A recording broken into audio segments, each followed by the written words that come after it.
Do you wonder why your stop loss gets hit right before the market reverses? It's not bad luck.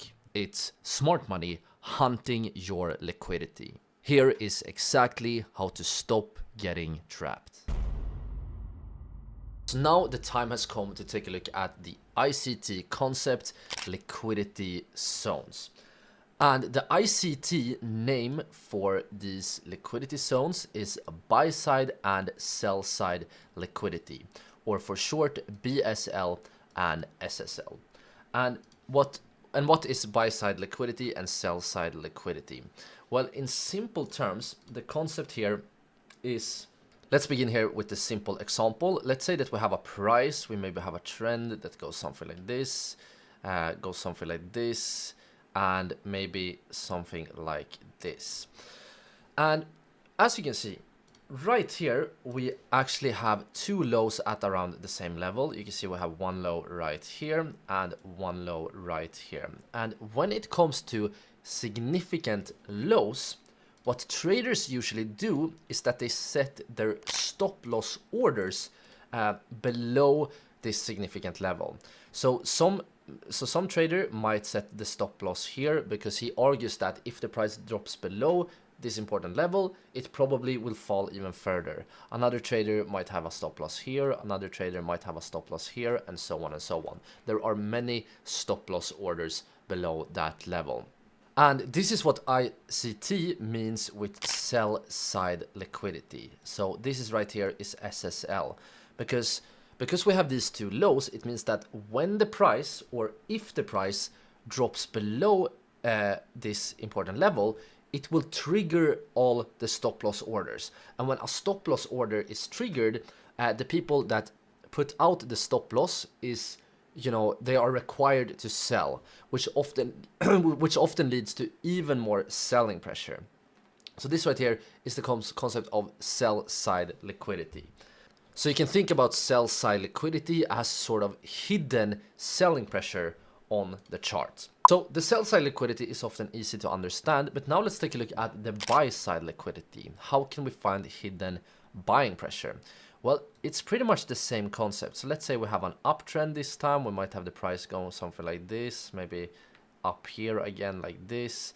And now, once again, let's make this simple. You can see that we have two highs here at the around same level. We have one high right here, we have one high right here. And now traders who are betting that the market will go down, this is what is known as shorting the market. You basically earn money from the price going down. Their stop losses would be the exact opposite of normal trading, because their stop losses will be higher than the current price. So in this case, if a trader, let's say we have a trader that maybe bought, or shorted right here. So he shorted right here. Then a common way to set your stop loss is to set your stop loss above the highs. So maybe one trader have a stop loss right here, another have a stop loss right here, another right here, another right here. And of course, in real markets, there are not just 4 traders. There might be thousands of stop losses at each of these levels. But here, the reason that we call this buy side liquidity, right?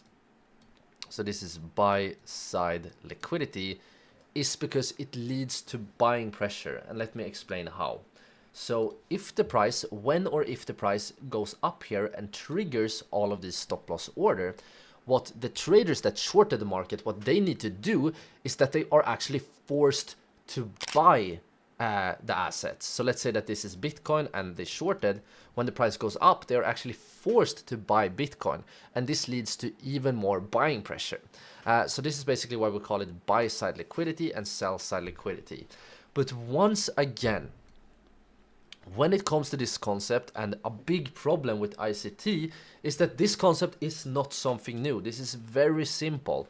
In very simple terms, this is just support and resistance and stop losses. You don't have to make it more complicated. We don't have to call it buy side liquidity and sell side liquidity.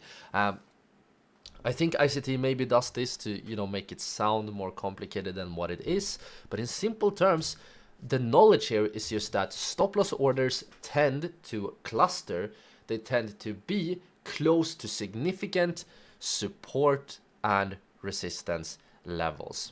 And here, if you want to learn more about the basics of support and resistance, very important, I actually do have a full support and resistance trading course right here on YouTube, and I will make sure to link that course up in the video card.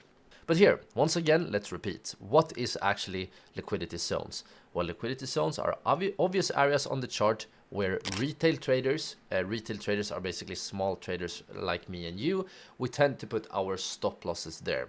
But here, and this is a very interesting concept, so pay attention now. The trap here is that big institutions, so, you know, professional traders with lots of money, they need lots of volume to trade. So what they can do is that they can push the price into these levels to, on purpose, trigger your stop losses. Because when you trigger your stop losses, automatic buying or selling will happen, depending on if it's sell-side liquidity or buy-side liquidity.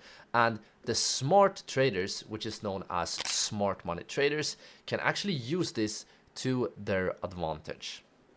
But now, before we look at how smart money traders can use buy-side liquidity and sell-side liquidity to sort of manipulate the market to get in and out, first of all, let's just take a look at some obvious buy-side and sell-side liquidity.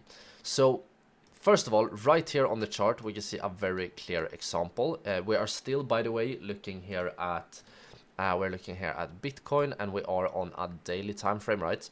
But for example, if we look at Bitcoin right here, we can see that Bitcoin printed a new all-time high, right? So you can see we printed a new all-time high right here. Let me zoom in so you can see clearly. And what we also printed is actually, you can see this candle right here. This is a green candle with a very long wick. You can see the wick here is long and a small real body right here. This is actually what is known as a bearish shooting star. So many traders probably saw this. They saw an all-time high, they saw a bearish shooting star, and they think that this is a good time to short the market.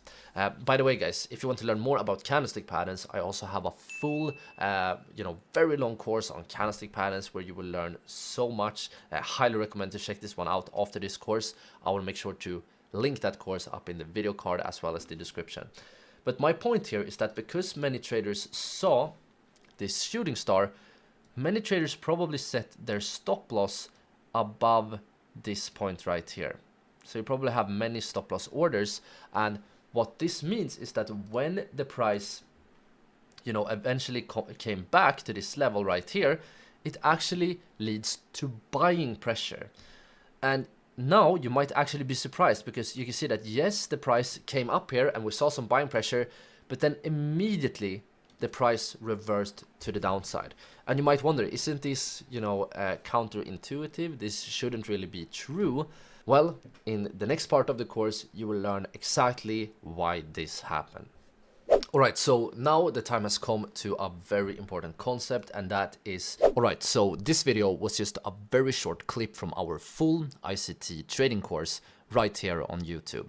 To watch the full course, all you need to do is to click or tap on the screen right here. I hope to see you all over there very, very soon.